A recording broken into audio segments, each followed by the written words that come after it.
तो martial master के पिछले एपिसोड में हमने देखा कि कांग सेटोंग क्वेनचैन को अपने वांगबाओ टावर का जाइंट फर्नेस दिखाते हुए बोलता है। इस फर्नेस के अंदर किसी भी मेडिसिन को रिफाइन करने से उस मेडिसिन की पावर 10 से 15% तक बढ़ जाती है। अब यह सुनते ही क्वेनचैन वहां पर मेडिसिन रिफाइन करने के लिए उस फर्नेस की मांग करता है, जो सुनते ही कांग सेटोंग क्वेनचैन को उस फर्नेस का यूज करने की परमिशन दे देता है। वहीं पर वह सोच रहा होता है कि क्वेनचैन की एज अभी बहुत ही ज़्यादा कम है, जिस वजह से उसे मेडिसिन रिफाइनिंग की ज़्यादा नॉलेज नहीं होगी, इसीलिए वह उस फर्नेस को कंट्रोल नहीं कर पाएगा। पर वहाँ पर क्वेनचैन बिना किसी प्रॉब्लम के उस फर्नेस को कंट्रोल करने लगता है और अब वो अपने पास मौजूद कई सारे हर्ब्स उस फर्नेस के अंदर डालते हुए अपने ग्रीन लोटस फायर का यूज करते हुए वहाँ पर मेडिसिन रिफाइन करने लगता है। अब वहाँ पर क्वेनचैन की मेडिसिन रिफाइनिंग टेक्निक्स को देखकर कांग सेटोंग के होश उड़ चुके होते हैं और अब वो हैरानी से बोल रहा होता है, आखिर यह पर्सन है कौन जो इतनी कम एज में इतनी ज्यादा पावरफुल टेक्निक्स का यूज कर रहा है। अब क्वेनचैन उस फर्नेस के अंदर इनफ हीट प्रोवाइड करने के बाद नीचे उतरता है और अब वह बोलने लगता है, यह फर्नेस सच में बहुत ही ज्यादा पावरफुल है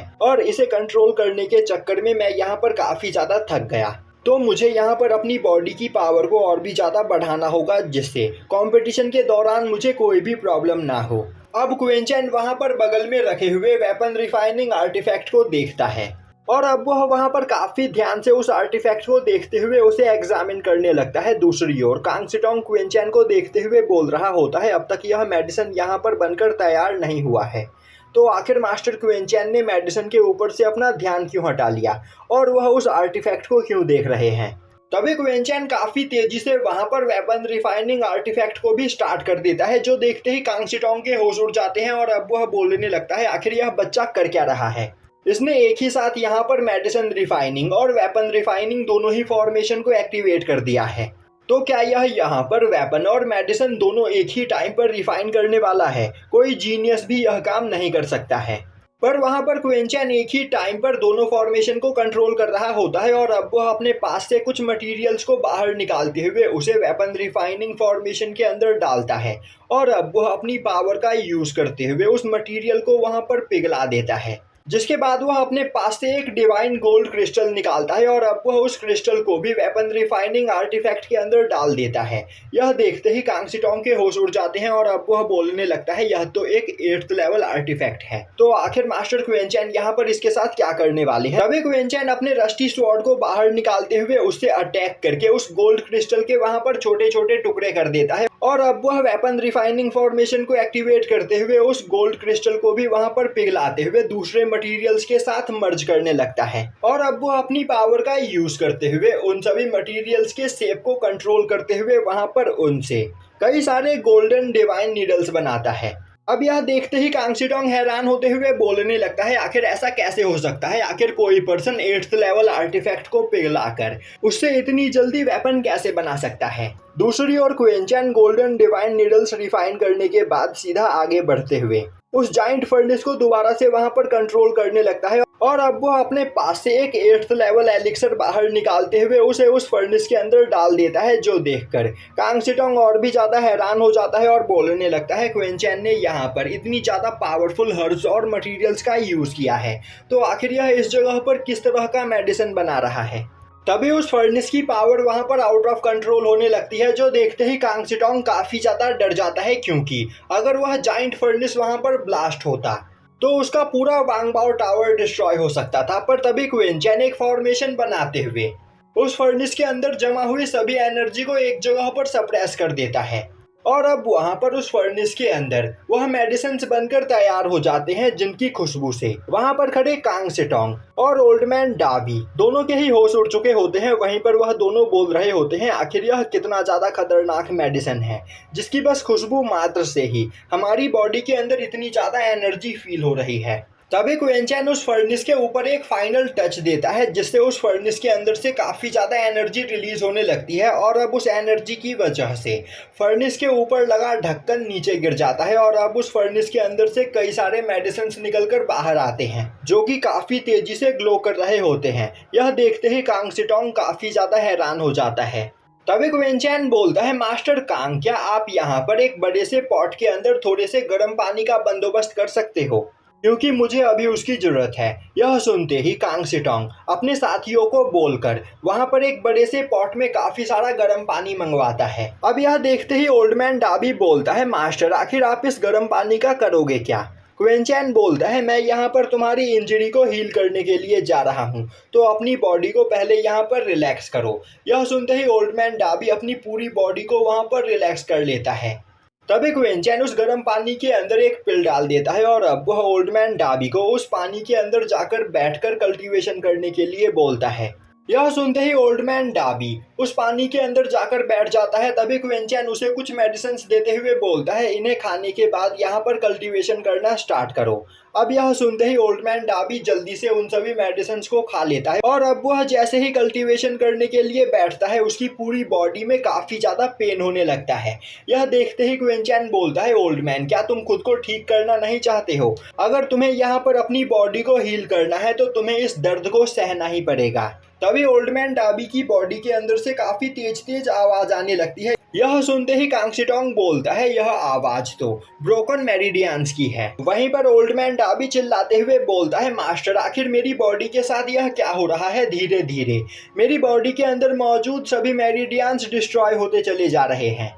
और अब वह वहाँ पर जोर जोर से चिल्लाने लगता है और अब दिखाया जाता है कि ओल्ड मैन डाबी की बॉडी धीरे धीरे डिस्ट्रॉय होने लगती है। वहीं पर ओल्ड मैन डाबी चिल्लाते हुए बोल रहा होता है, मास्टर क्विंचैन मेरी बॉडी के अंदर मौजूद सभी मेरिडियंस डिस्ट्रॉय हो चुके हैं और थोड़ी ही देर में मेरी बॉडी भी यहाँ पर डिस्ट्रॉय हो जाएगी, तो प्लीज़ कुछ कीजिए। और तभी अचानक से ओल्ड मैन डाबी की बॉडी के अंदर से काफ़ी ज़्यादा मात्रा में एनर्जी रिलीज होने लगती है, जो देखते ही क्विंचैन अपनी पावर का यूज़ करते हुए ओल्ड मैन डाबी की पावर को वहाँ पर स्टेबल करता है। और अब वह बोलता है, बस हमें यहाँ पर अब तुम्हारे मेरिडियंस को रिफॉर्म करना है। यह बोलते हुए वह ओल्ड मैन डाबी को वहाँ पर एक मेडिसिन खिलाता है, जिसके बाद वह कुछ अटैक करते हुए ओल्ड मैन डाबी के इंजर्ड मेरिडियन में जमा ईवल एनर्जी को बाहर निकालता है। और अब वह उस जगह पर एक फॉर्मेशन बनाते हुए ओल्ड मैन डाबी की पावर को काफ़ी ज़्यादा कंप्रेस कर देता है और अब वह अपने गोल्डन डिवाइन नीडल का यूज़ करते हुए ओल्ड मैन डाबी के मेरिडियंस को वहाँ पर रिफॉर्म करने लगता है।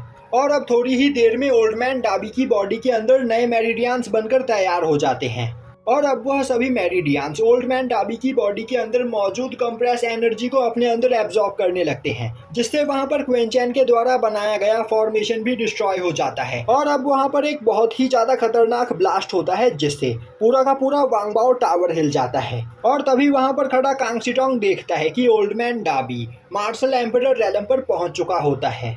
अब यह देखते ही वहाँ पर ओल्ड मैन डाबी भी काफ़ी ज़्यादा खुश होता है और अब उसके आंखों में आंसू आने लगते हैं। वहीं पर वह हंसते हुए बोल रहा होता है, मुझे लग रहा था कि मैं कभी भी मार्शल एम्परर रेलम पर नहीं पहुँच पाऊंगा, पर फाइनली अब मैं मार्शल एम्परर रेलम पर पहुँच चुका हूँ और मेरा सपना यहाँ पर पूरा हो चुका है। और अब वो अपनी पावर को रिलीज करते हुए वहां पर जोर जोर से हंसने लगता है। तभी क्विंचैन उसे आवाज लगाते हुए बोलता है, आखिर तुम इतने ज्यादा खुश क्यों हो रहे हो? तुम बस अभी अभी मार्शल एम्परर रेलम पर पहुंचे हो और मार्शल एम्परर रेलम कल्टीवेशन का अंत नहीं बल्कि एक नई शुरुआत है। तभी ओल्ड मैन डाबी क्विंचैन के सामने हाथ जोड़ते हुए बोलता है, मास्टर क्विंचैन आपने यहाँ पर मुझे एक नई लाइफ दी है, तो मैं आपसे प्रॉमिस करता हूँ कि मैं मरते दम तक आपको फॉलो करूँगा। और अब वह नील डाउन करते हुए बोलता है, मास्टर मैं यहाँ पर कुछ ज़्यादा ही एक्साइटेड हो गया था, तो इसके लिए मुझे माफ़ कर दो। क्विंचैन बोलता है, तुम्हें मुझसे माफ़ी मांगने की कोई ज़रूरत नहीं, मैं भी यहाँ पर तुम्हारे लिए खुश हूँ कि तुम ब्रेक थ्रू करके मार्शल एम्परर रेलम पर पहुँच चुके हो, पर अभी यहाँ पर तुम्हारे कल्टीवेशन जर्नी की बस शुरुआत हुई है और अभी तुम्हें यहाँ पर और भी ज़्यादा मेहनत करके पावरफुल बनना है। क्या पता देखते ही देखते तुम मास्टर कांग सिटोंग से भी ज़्यादा पावरफुल बन जाओ।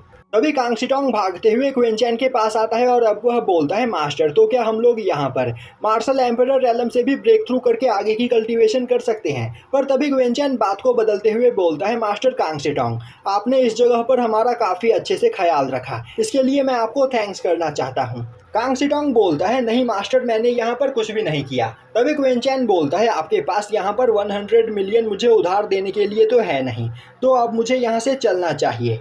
वैसे मैंने आपको यहाँ पर एक दूसरा ऑप्शन भी दिया है, आप अगर चाहो तो कंपटीशन के दौरान मुझ पर दाव लगाकर काफ़ी पैसे कमा सकते हो। अब यह सुनते ही कांग सिटोंग बोलता है, मास्टर मैं इस जगह पर सच में बहुत ही ज़्यादा कंफ्यूज हूँ और मुझे नहीं पता कि मुझे यहाँ पर क्या करना चाहिए, क्योंकि इस बार 5 प्रिजन टूर्नामेंट में पार्टिसिपेट करने के लिए नॉर्थर्न टेरिटरी के 4 रीजन के सबसे ज़्यादा पावरफुल जीनियस डिसाइपल्स आए हैं पर इसके साथ ही साथ मेनलैंड वुयू से भी कई सारे पावरफुल डिसाइपल्स इस टूर्नामेंट में पार्टिसिपेट करने के लिए आए हैं। और तो और मेनलैंड वुयू के 3 जीनियस लोगों को मैं अच्छे से जानता हूँ जो कि बहुत ही ज़्यादा पावरफुल और टैलेंटेड है, जिसमें से सबसे पहले नंबर पर आता है क्विंटियान, वुयूडान वांगजोंग का बेटा, और उसने यहाँ पर इस टूर्नामेंट में पार्टिसिपेट करने के लिए वेस्टर्न डान पवेलियन को ज्वाइन किया है।